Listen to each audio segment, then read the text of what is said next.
Hello, everyone. Thank you very much for joining us once again today.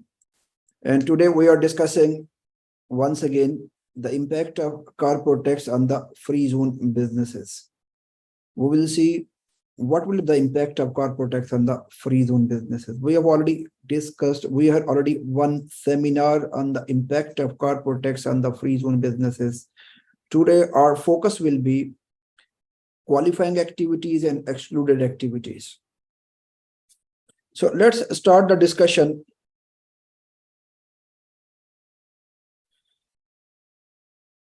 We all know this, that Article 3 of the law says that 0% corporate tax will be applicable on the qualifying income of the qualifying free zone person. Any other income, it will be subject to tax at 9%. In our previous lecture, we have already discussed the free zone. We have already discussed free zone person. We discussed qualifying free zone person. We discussed qualifying income as well. The word free zone, as we discussed earlier, this is a designated and defined geographic area within the state that is specified in a decision issued by the cabinet at the suggestion of the minister. This is still a question. Might be FTA will issue one decision that will be carrying a list of all free zones, might be any selected free zones. I believe there will be some sort of decision from the respective authority on the free zones. Then we discuss free zone person. In the free zone person, we were very clear that a juridical person, incorporated, established, or otherwise registered in the free zone will be classified as a juridical person. So it can be branch of a non-resident registered in the free zone as well. So the objective is in the free zone, only juridical, incorporated and established person will be part of the free zone. Companies will be part of the free zone. We know this, the sole establishment. We know this, that the civil companies, we know this, the individuals, these are not juridical persons.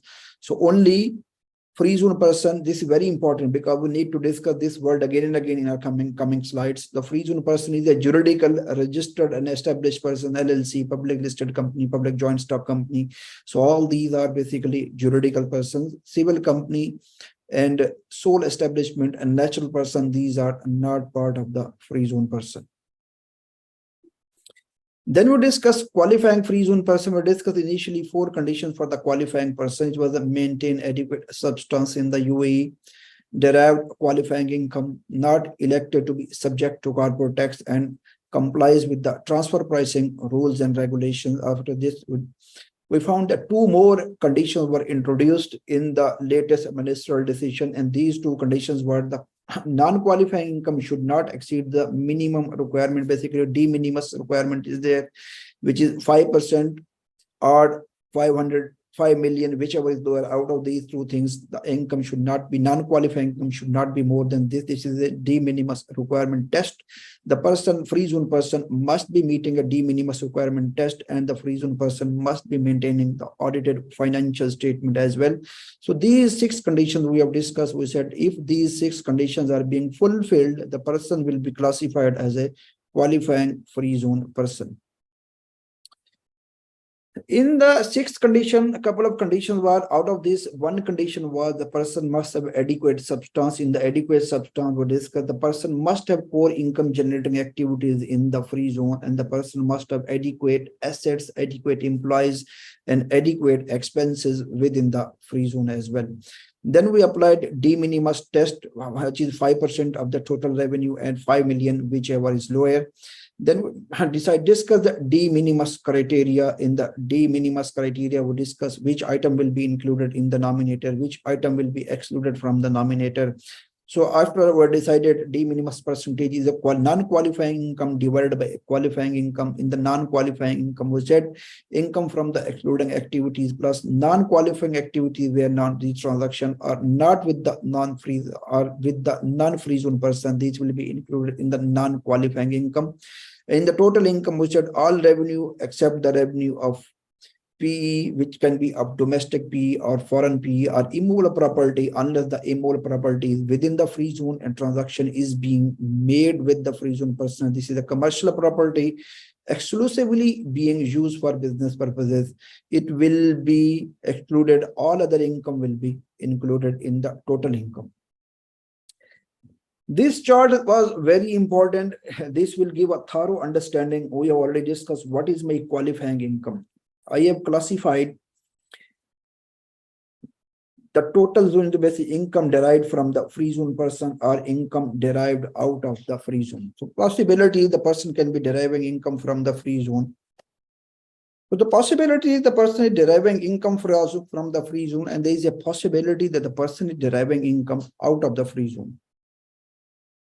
If the person is deriving income from the free zone, they said this can further be classified an income derived from the other free zone person or income derived from the immovable property. Basically, the special rules for the immovable property. So we'll discuss the immovable property altogether, specific the special rules for this. So if the free zone person, if the qualifying free zone person means the free zone person which is meeting all those 6 conditions, is deriving income from any other free zone person, and we know this, the free zone person is a juridical person registered and established within the UAE, then the income of this person shall be considered a qualifying income except the income from the excluded activities. This is whatever we are discussing here.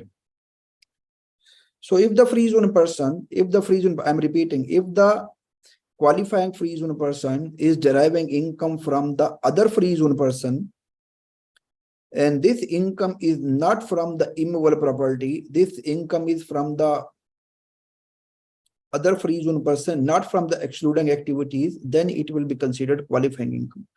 We discuss the special rules as well. In the special rule, we discuss the commercial property and non-commercial property, and the commercial property that is being used exclusively for business purposes. With that, if the property is being used exclusively for business purposes, property is within the free zone, transaction is being made with the other free zone person, that income will be considered qualifying income. All other income will not be considered a qualifying income. Then we said there is a possibility that the person is deriving income out of the free zone, means non-free zone person. If the person is deriving an income from the non-free zone person, we know this, the non-free zone person. Who can be the non-free zone person? It can be a natural person, it can be a sole establishment, it can be a civil company, it can be any other business which is registered out of the free zone. So this will be considered non-free zone person. So we decided if the qualifying free zone person is deriving income from the non-free zone person, this can be further classified income related to the PE, income derived from the non-free zone person not related to the PE. For the PE, they are very clear. PE can be, it can be domestic PE, might be the PE in the UAE, on the mainland, it can be non-domestic PE. If this is a foreign PE, basically, if this is a domestic PE or foreign PE, any income that is derived by the qualifying free zone person from the PE, it will not be considered qualifying income. That will be subject to tax in a normal way, which will be up to 375,000 and more than 375,000, 9%. Then we discuss income derived from the non-free zone person and not related to the PE. There is a possibility that the person is deriving the income from the qualifying activity, the non-qualifying activities. If the person is deriving the income from the qualifying activities from the non-free zone person, that will be qualifying income. Any income other than this, it will be non-qualifying income. We summarize in our discussion, basically, 4 income can be classified as a qualifying income. Income derived from the free zone person, based from commercial property which is located within the free zone, being used exclusively for business purposes, where the other party is the free zone person. Then we discuss income derived from other free zone person except income from the excluded activities. Income derived from non-free zone person, from where the qualifying activities which are not excluded activities. At the end, we said where the non-qualifying income is less than 5% or less than 5 million, out of this, whichever is lower, it will be considered as a qualifying income as well. So just for discussion purposes, I have classified the whole universe into 4 categories. There is a 4 different categories. Might be, this is the free zone. In this free zone, there are multiple other free zones. This is the JAFSA. There are multiple other free zones also. Might be there is a safe free zone. might be Dafza. Now, all other free zone, there is a possibility. This is the free zone area. This is rest of the UAE. This is the mainland. This is rest of the whole universe. So we know this, that the qualifying free zone person, this is a juridical person registered or established within the state, within the free zone basically. If the company, if the juridical person is registered in Jafza or in any other free zone, which is not a sole establishment, which is not a civil company, so it will consider a juridical person. Now this juridical person is making transaction with other free zone person, means this qualifying free zone person is making transaction with other free zone person, means with other company, other juridical person within the free zone, or this person is making transaction with juridical person established within the other free zone.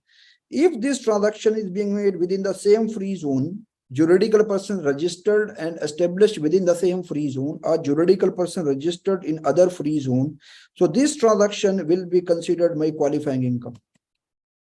If this transaction is being made with the sole establishment, if this transaction is being made with the civil company, if this transaction is being made with the natural person, either in the other free zone, either within the same free zone, or this transaction is being made with anyone sitting on the mainland, or with anyone sitting across the globe anywhere, and if these are not from the qualifying activities, then it will not be considered a qualifying income. In short, we can say, if this transaction is being made within the same free zone or with the other free zone with the juridical person registered or established within the free zone, then it will be qualifying income, other than excluding activities. And if this transaction is being made with the mainland entity or mainland businesses, or if this transaction is being made with anyone out of the UAE, then all the income from these activities will be considered non-qualifying income, unless this income is being generated from the qualifying activities. So we discussed there are special rules for the immovable property. Immovable property, they are very clear. If these are the basically conditions for the immovable property, the person is a qualifying free zone person, the property is within the free zone, property is a commercial property, property is being used exclusively for business purposes, transaction has been made with other free zone person. If all these conditions are being fulfilled, then we can say income from the commercial property will be qualifying income. Other than this, any income from any immovable property, it will be subject to corporate tax in a normal way, it will be non-qualifying income. So for the commercial property, the restriction is commercial property is within the free zone, either here, either here. First condition. Second condition, this person is a qualifying free zone person. Third, this property which is in the same free zone or other free zone, this property is being used exclusively for business purposes. This is not being used for residential or accommodation purposes. Even hotels are the commercial property, are being used for commercial purposes, but at the same time they are being used for residential purposes as well. So law is very clear. Law is saying if this is being used for residential purposes, it will not fall under this definition. It will not basically, then income from such businesses from which will be considered non-qualifying income. So first, qualifying free zone person, property in the same free zone. This is property in the same free zone, either in this free zone. This property is a commercial property that is not being used for residential purposes. And this person, qualifying free zone person, is making this transaction with the other free zone person, means juridical person registered or established in the free zone. It might be in this free zone or it might be in this free zone. If all these conditions are being fulfilled, then we can say this income will be qualifying income. Other than this income will not be a qualifying income. So for the residential property, only there is a possibility one type of transaction can be qualifying income, if where these all conditions are being fulfilled. Other than this, any transaction related to the immovable property, it will not fall under the definition of qualifying income. So what are the excluded activities? Basically, excluded activities, they are mentioned. This is a core area. We will focus on this today. As I mentioned, the excluded activities, these are total 7 excluded activities. First of all, any transaction with the natural person, means if the qualifying free zone person is doing any transaction with the natural person, that will fall under the excluded activities. But the four exceptions are there. Four exceptions are: if the qualifying free zone person is providing fund management services, or providing wealth or investment management services, or providing ownership, management, or operations of the ship, or at the same time, if the qualifying free zone person is doing financing and leasing of aircraft, including engine, rotor, all except these four transactions, then it will be considered as a qualifying income. If the qualifying free zone person is providing these four services to the natural person, then income will be considered qualifying income. Otherwise, it will fall under the excluded activities. Second, banking business. Banking activities, these banking activities are excluded activities as well. Even the person is a qualifying free zone person. Person is registered within the UAE, within the free zone, complying all 6 requirements of the law, but the person is providing the banking activities. If the person is providing the banking activities, they said it will fall under the excluded activities. In the same way, if the person is the juridical person which is established within the free zone, means company registered within the free zone other than sole establishment, other than civil company, but this company is providing insurance activities, then it will be excluded activity. Means banking, if the banks are banking activities within the free zone, it will be out of this, it will be excluded. Insurance activities from the free zone, it will be excluded. And if the qualifying free zone person is providing any services to the natural person other than these 4 services to the natural person, it will be excluded as well. Then after this, there are finance and leasing activities. If these are being provided within the free zone, if the juridical qualifying free zone person is providing all these activities, even basically, just going back to the basics, if the qualifying free zone person is not meeting the condition, that for sure it will not fall under the qualifying free zone person. It would all together straightforward, it should be excluded from the qualifying income. But we are assuming of all those conditions are being fulfilled. If all those 6 conditions are being fulfilled, but still the person is performing finance and leasing activities, then still it will not fall under the definition of qualifying income, but it will be considered excluded activities. But at the same time, they are saying if these financing and leasing activities are being provided to the related party, where the treasury and financing services are being provided to the related party, or financing and leasing of aircraft, including engine and rotable components, are being provided, then in this situation, it will be assumed that the person income is a qualifying income. So basically, all financing and leasing incomes are excluded activities except 2 categories that I have just mentioned. Immovable property, we have already discussed in detail, except one stream of immovable property, all other income of the immovable property, it will fall under the definition of a non-qualifying income. What is the one stream we already discussed? Qualifying free zone person, property, the commercial property is within the free zone, property is being used exclusively for business purposes. This property is not being used for residential or accommodation purposes. And the other party with whom this transaction is being made, that is a other free zone person, means other company which is not a civil company or which is not a sole establishment, other company which is registered within the free zone. Then in this situation, that income will be qualifying. Other than this, every income related to the immovable property, it will fall under non-qualifying income.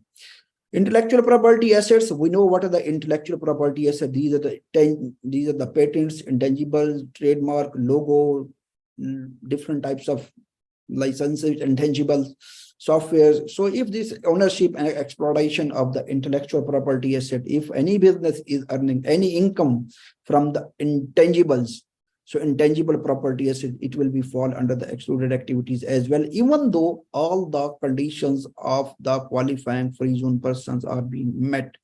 Then the further at the end, they said, any activities that are ancillary to the activities listed in the paragraph A to F, and we know these necessary ancillary activities are there, not independent function, but it's necessary for the performance of the main qualifying activity. So in short, we can say These are the excluded activities. In these excluded activities, transaction with the natural person, we have already discussed in detail. Transaction with the natural person. If the qualifying free zone person is doing transaction with the natural person within the free zone, it will be out of the scope. Straightforward excluded activities, except 4 categories of the transaction where they are providing fund management services, wealth management services, operation ownership of the ship, or the leasing of the aircraft. Except these 4 transactions, all those transactions with the natural person will fall under the excluded activities. Then banking businesses, it will fall under the excluded activities. Insurance fall under the excluded activities. Then financing, leasing, other than 2 activities, these 2 activities are financing and financing and leasing to the related party, or if any services are being provided to a natural person related to the aircraft. I think this was, yeah, financing, leasing of aircraft. Then these, other than these 2 transactions, it will fall under the excluded activities. Immovable property we will discuss in detail. Intellectual property, patent, copyright, or any trade, any softwares from this intellectual, which fulfill definition of intellectual property assets, it will fall under the excluded activities. Or any other incidental activities, which are not, cannot be performed a standalone basis, but these are necessary to perform all these activities. So all these are the excluded activities.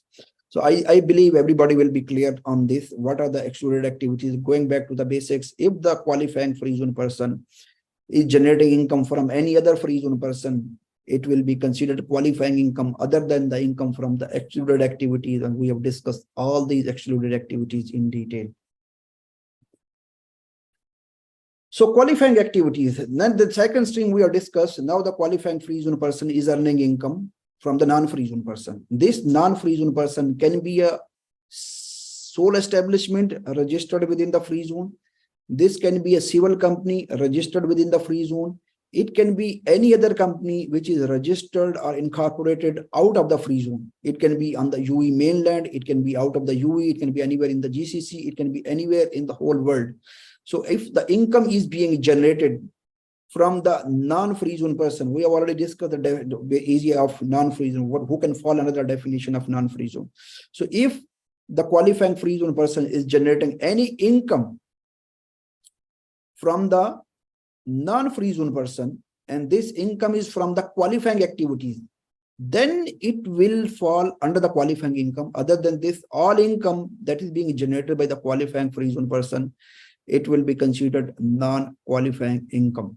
So for the qualifying income, I just made a cluster. So first is the related to the goods and material.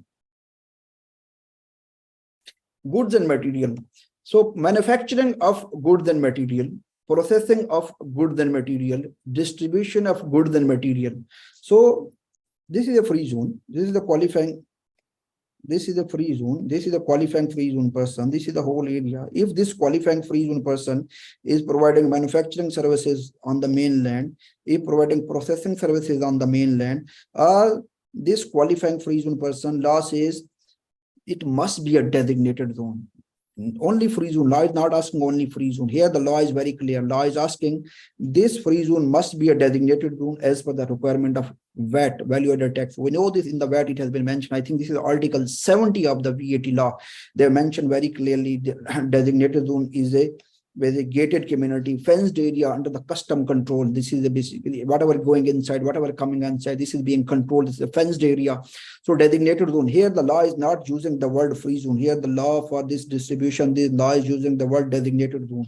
So goods are moving. If the goods are moving from the designated zone to the mainland company, or the goods are moving from the designated to anywhere across the globe, and these goods are being used for further resale purposes, or these goods are being used in any other final product as a component, and then in this situation, any movement of the goods from the designated zone for resale purposes, or that good that become part of any other goods, then in this situation, that will be considered a qualifying activity. But if these goods are being delivered from the designated zone to the end user, then it will not fall under the definition of distribution of goods and services. It will not fall under the definition of qualifying activities.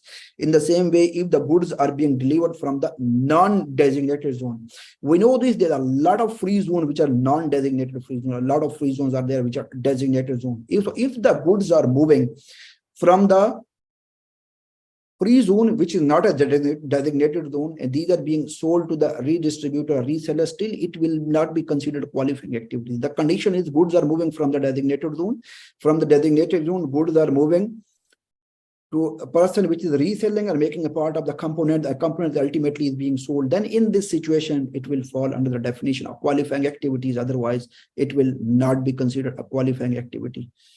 So the distribution of goods or material in or from a designated zone to a customer that resells such goods or material or parts thereof, or processes or alters such goods or material or parts thereof for the purpose of sale or resale, provided the goods or material entering the state must be imported through the designated zone. So basically, goods and material are being imported. These are coming in the designated zone. From the designated zone, these are being sold to the reseller or the person who is using the goods and services to make the final product. Then it will fall under the qualifying activities. Otherwise, it will not fall under the qualifying activities. And the person who is sitting in the designated zone, who is selling these goods and material, the person must be a qualifying free zone person. I believe everyone will be clear regarding this. This is the second cluster. This second cluster, the fund management services or wealth management services, these are qualifying activities of even these services are being provided out to a person which is a non-free zone person. Still, it will fall under the qualifying activities. Any income being generated from these qualifying activities, it will fall as a qualifying income and it will be subject to tax at 0%. These are related party transactions. If the qualifying free zone person is providing headquarters services to the related party if the qualifying free zone person is providing treasury and financing services to the related party, then it will be considered qualifying activities as well. These headquarters services, law is saying we need to go back to the respective law and we need to find what are the headquarters services. Basically, if I'm going to the ESR law, in the ESR law, they are very clearly saying headquarters services are being provided from the UAE company out of the UAE, where the UAE company is responsible for their performance and success. There are a lot of other conditions as well. So we need to look into these definitions. What are the headquarters services? What are the treasury and financing services? We need to go back to the respective law and we need to see what are the respective definitions in the respective law as well. So the second cluster was the services, fund management services. It was wealth and investment management services. Third cluster was transaction with the related parties. If we are providing headquarters services or we are providing treasury and financing services to the related party, and these services are being provided by the qualifying free zone person, still it will fall under the definition of qualifying activities. The more cluster I have, the other services are holding of shares and other securities and reinsurance. Just keep in mind, we said insurance services are falling under the definition of excluded activities. Reinsurance are falling under the definition of qualifying activity. So if the qualifying free zone person is providing reinsurance services to non-free zone person, or either the same services are being provided to other free zone persons, still will fall under the qualifying activity. Sorry, in non-free zone person, it will fall under the definition of qualifying activities, because if these are being provided to the tree insurance services are being provided to the other free zone person, then straightforward it will be considered a qualifying income, because we have already discussed this qualifying activities involvement will be there whenever we are discussing the transaction from the qualifying free zone person with non-free zone person. So holding of shares and other securities along with this reinsurance services that is subject to the regulatory or competent authority in the state, it will fall under definition of qualifying activities. Logistic services are qualifying activities. Ownership and management operation of ships, financing and leasing of aircraft and road components, these are also falling under the definition of qualifying activities. So any ancillary services, we know this is the ancillary services, no independent functions, but these services, these activities are being performed just to support the main activities as were discussed out of the above three activities. Then they said it will be considered ancillary income. It will be considered the qualifying activities, and the income rated from the qualifying activities, if all respective conditions are being fulfilled, it will fall under the definition of qualifying income. So summary of discussion, again, this is the same thing I think we discussed as well. If there's a qualifying juridical resident person registered within the free zone, all 6 conditions are being fulfilled, then cannot be part of the qualifying. Okay, there are some limitations for them as well. These are the limitations for the qualifying free zone person. This is the reason that a lot of qualifying free zone person will opt for the corporate tax. The reason that the qualifying free zone person cannot be part of the qualifying income. They cannot join the tax group, cannot enjoy the restructuring relief, cannot transfer their losses. So these are the some limitations for the qualifying free zone person. So going back to the discussion, okay, whatever we are discussed, basically we discussed today free zone person, qualifying free zone person. Then we discuss what are the excluded activities, what is the qualifying activities, when their income will be qualifying income, when their income will not be non-qualifying income, what are the qualifying activities, what are the 7 excluded activities. So what we are doing as a Crest Cooper, we are helping businesses in the market for the impact assessment. We are helping for the implementation, advisory, and compliance services. We are providing corporate tax training as well. We have already conducted so many trainings in the market for the big groups. So in case you are in need of any support, please contact us. You can drop me an email or you can give me a call. It will be pleasure serving you.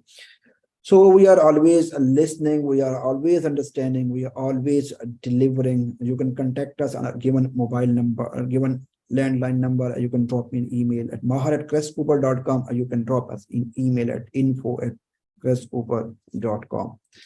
Thank you very much. And this is over from my side. If you have any question, then it will be pleasure supporting you. So how to pass the substance test? How many employees should be? Okay, this basically the specific criteria they have given, Omar, they have given a specific criteria in the economic substance regulations, 8 hours on daily basis. If one employee is serving almost 8 hours on daily basis, then it will be considered one employee. But this, we need to go back to the ESR laws and regulation. We need to see what are the requirements, what are the adequacy tests, how can we fulfill the adequacy test. And the very important thing in this was they are asking, you must have the adequate expenses, adequate resources, adequate employees, adequate assets within the free zone. If you are outsourcing it, the other party must have all these assets, expenses, or employees within the free zone. Can you please share the presentation? You can drop me an email. I'll share it. Hasib Qureshi is asking, if qualifying free zone person deals with natural person within free zone, you said the income will be out of the scope, which means income will not be subject to 9%.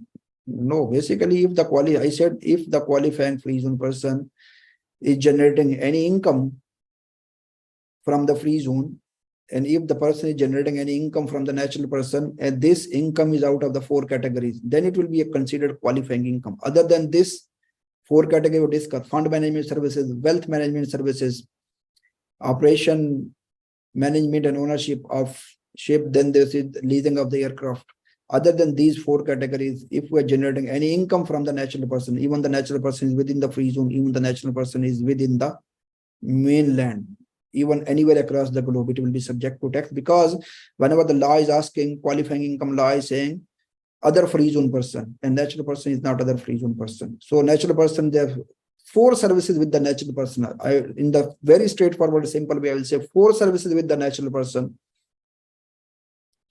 It will fall and it will generate as a qualifying income. Other than this, all the services provided to the natural person by the qualifying free zone person, it will be subject to tax.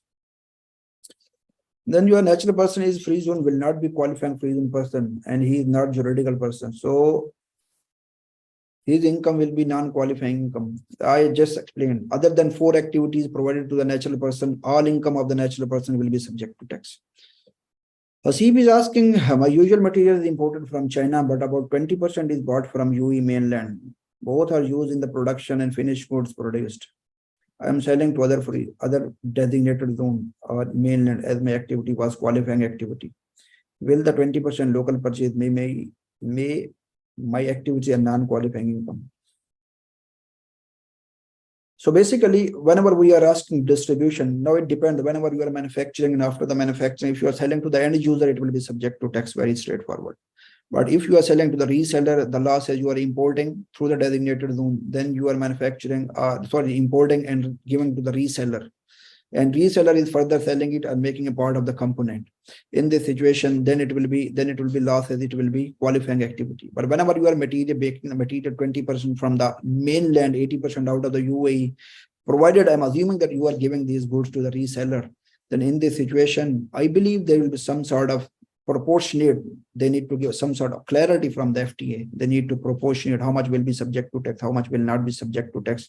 But right now, there's no such clarity in the law. If there is basically mix and match from some materials you are buying from the mainland, some materials you are buying out of the free zone through the designated zone out of the UAE, then I believe it will be on a portion basis. But we need to wait for the law. We need to wait for the clarity on this. Amir is asking, the qualifying activities cover direct exports and indirect export from the free zone. No, it doesn't matter direct export, indirect export. We know to whom we are selling the activity. First of all, we need to know our status. What is my status? Either I am a qualifying free zone person. Yes. Then we need to know what type of activities I am performing. It's excluded activities or qualifying activities. If excluded straightforward orders, if excluded straightforward, it will not be subject, it will be subject to corporate tax. Then third is I need to know my customer as well.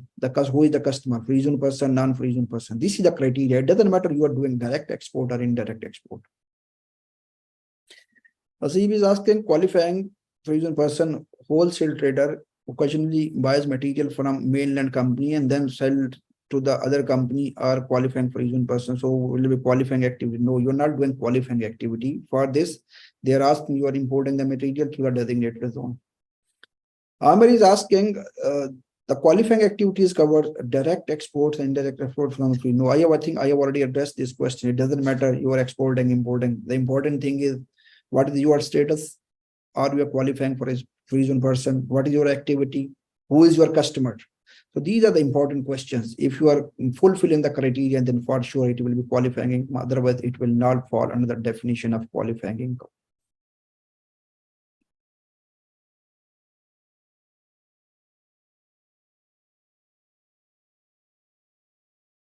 Thank you very much. And thank you very much and have a lovely day. Thank you very much for being with us once again today. Thank you. Bye-bye.